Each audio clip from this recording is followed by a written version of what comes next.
Student the union and it's territory के part 2 में आज हम देखते हैं कि हमारे स्टेट का फॉर्मेशन कैसे कमिटीज़ के बेस्ड पे हुआ था। स्टूडेंट स्टेट का फॉर्मेशन सबसे पहले Dhar committee and JVP committees के बेस्ड पे हुआ था जो 1948 में हुआ था। Okay, according to Andhra Pradesh act 1953 form the first linguistic state. Andhra Pradesh act 1953 के तहत आंध्र प्रदेश ऐसा पहला स्टेट बना था जो लैंग्वेज के हिसाब से फॉर्मेशन इसका हुआ था और इसकी जो कैपिटल थी वो कुर्नूल बनी थी और वह जो इसका हाई कोर्ट है वो कोंटूर में स्टैब्लिश हुआ था। स्टूडेंट एस के धार की चेयरमैनशिप के अंडर धार कमेटी का फॉर्मेशन हुआ था 1948 में। और धार कमेटी एक ऐसी कमेटी जिसने एक स्टेट का रिऑर्गेनाइजेशन किया था एक लैंग्विस्टिक फैक्टर के ऊपर, मतलब एक लैंग्वेज के बेसिस पे स्टेट का फॉर्मेशन हुआ था। और स्टूडेंट्स धार कमेटी की इस डिसअपॉइंटमेंट की वजह से एक अनदर कमेटी जेवीपी कमेटी का फॉर्मेशन हुआ था। जेवीपी कमेटी ने रिजेक्ट कर दिया था लिंग्विस्टिक फैक्टर को as a basis of reorganisation of state, मतलब एक स्टेट का फॉर्मेशन लिंग्विस्टिक फैक्टर पे होगा ऐसे जेवीपी कमेटी ने रिजेक्ट कर दिया था इस फॉर्मेलिटी को। ओके स्टूडेंट्स, अब हम पढ़ते हैं फैजल अली कमेटी के बारे में जिसका फॉर्मेशन 1953 में हुआ था और इसके मेंबर कौन कौन थे? Fazal Ali, M Panikkar and H N. Kunzru इसके मेंबर थे। Student basically Fazal Ali committee ने एक्सेप्ट किया था language as the basis of reorganisation rather than one language and one state को उन्होंने एक्सेप्ट किया था और उन्होंने 4 मेजर फैक्टर्स दिए थे as a reorganisation of a state. कौन से थे वो factors? Preservation and strengthening the unity and security of the country, मतलब एक कंट्री की यूनिटी और सिक्योरिटी को बनाए रखना, उन्हें प्रिजर्व करना पहला इनका फैक्टर था। सेकंड कौन सा फैक्टर था? लिंग्विस्टिक एंड कल्चर होमोजेनिटी इनका सेकंड फैक्टर था, मतलब अपने स्टेट को अपने कंट्री को लिंग्विस्टिक उसका लैंग्वेज और कल्चर को बनाए रखना। थर्ड कौन सा था? Financial economic and administrative consideration इनका थर्ड फैक्टर था। फोर्थ था planning and promotion of the welfare of the people, मतलब जो लोग हैं उनके लिए उनका प्रमोशन करना उनकी वेलफेयर का और उनकी प्लानिंग करना इनका फोर्थ फैक्टर था। ओके, अब हम पढ़ते हैं न्यू स्टेट्स का का फॉर्मेशन हुआ था 1956 के बाद। सबसे पहले पढ़ते हैं महाराष्ट्र एंड गुजरात के बारे में।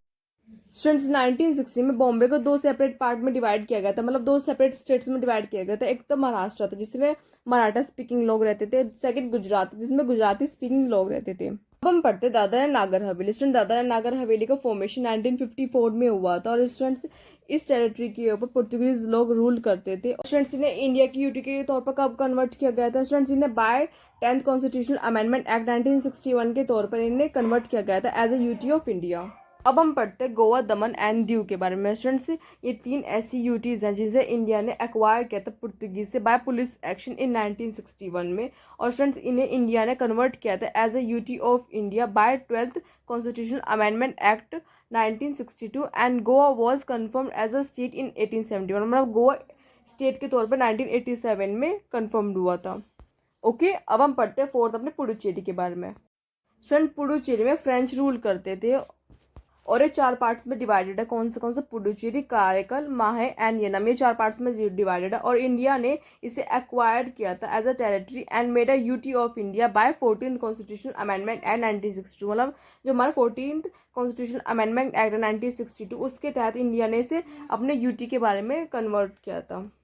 ओके, अब हम फिफ्थ पढ़ते हैं नागालैंड के बारे में। स्टूडेंट्स इन 1963 इसका फॉर्मेशन हुआ था by taking Naga Hills and Tuensang Area Act of the state of Assam. Student Assam के एक्ट के बाद नागा हिल्स एंड त्वेसांग से इस एरिया का फॉर्मेशन हुआ था। Okay, now come to sixth Haryana and Chandigarh. Students on the recommendation of Shah commission 1956 में जो हमारे पंजाब स्टेट है उसे ब्यूफिकेट किया गया था और उससे हरियाणा और चंडीगढ़ का फॉर्मेशन किया गया था।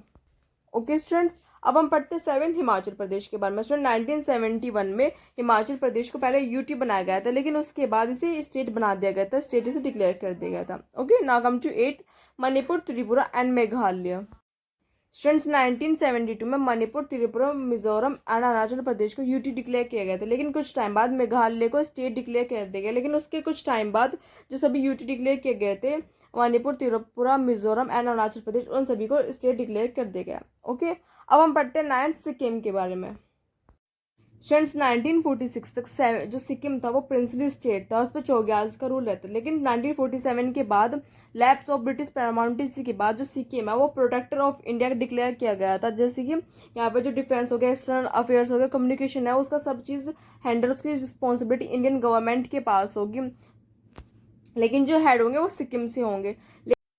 लेकिन 35th कॉन्स्टिट्यूशनल अमेंडमेंट एक्ट 1974 के तहत जो सिक्किम है उसे एसोसिएट स्टेट डिक्लेयर किया गया था under article 2A and schedule 10 के तहत, मतलब सिक्किम को एक एसोसिएट स्टेट डिक्लेयर किया गया था। लेकिन कुछ टाइम बाद 36 कॉन्स्टिट्यूशनल अमेंडमेंट एक्ट 1975 को इनेक्ट किया गया था और सिक्किम को एक फुल फ्लेज्ड स्टेट डिक्लेयर किया गया था। Now Article 371E added to provided central space provisions to Sikkim।